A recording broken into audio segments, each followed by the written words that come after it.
Hello. So we are back with a new video, and I thought I'd shoot something outside just because I thought I would take a moment to enjoy the last of the possible freedom that everyone's predicting that we're going to get. So we're in the garden right now, and not just on my own, I have with me a nice cup of black coffee to accompany me. So we're going to make this a little bit of a coffee chat kind of thing and a fresh air appreciation video.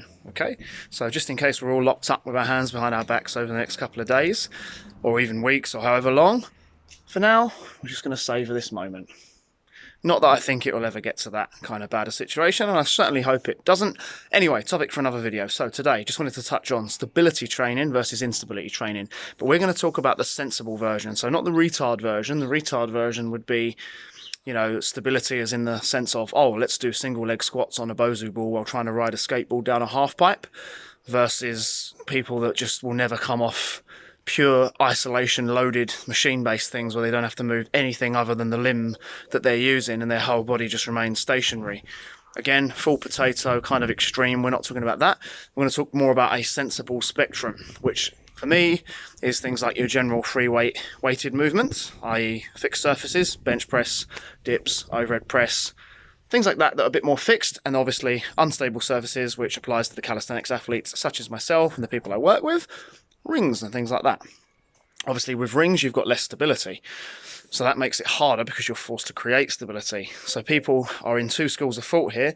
Some people will train rings all the time and never train any pure power where they're not limited by their stability, and some people will be very strong in a stable environment and very weak in an unstable environment. Which one is better? Well, as always, it comes down to which one you need more of. If you're someone that is a very strong rings athlete and you know you're kind of plateaued a little bit and you've not made a lot of progress for a little while, then I think that's a sign that you need to go over to the weights world, to be quite honest with you. A little bit of weighted power work, working on weak points, will benefit you massively because your muscle belly strength just clearly isn't up to par and you're not limited by your stabilizers and your connective tissues. Obviously, conversely, if you're someone that's really powerful in your raw fundamental patterns, whether that's push, pulling, whatever, on your free weight movements, then you find yourself going on rings and shaking all over the place like you've got a bad case of Parkinson's, then I think you're someone that could benefit from a little bit more instability training. This all sounds really simple and you're probably sitting there thinking, oh, okay, dumbass, I've just watched 2 minutes 50 seconds of you kind of stating the obvious, but it does get lost in translation. And if you're someone that is looking to kind of incorporate the both but don't quite know how to, kind of split it 50-50 for a start and see how that goes, and then taper the volume accordingly. Or you could work in phases. You could literally phase out the instability in the rings training for a while where you just purely boost your raw power across any movements that are in your program, and then come back and do the same with the instability, go for a little bit more instability. You should find that the two will build each other nicely if you get the cycle phases right. How long's a cycle phase?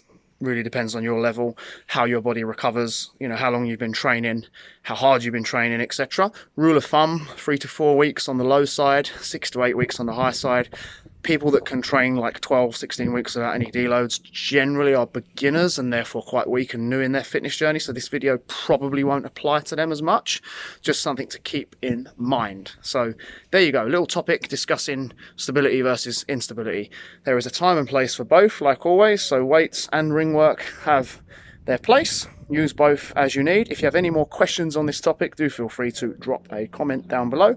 I'll happily get back to you. If you want a topic answered before in a next video, in a future video, just DM me on Instagram at straight_talking_fitness. You can even email me, straighttalkingfitness@gmail.com.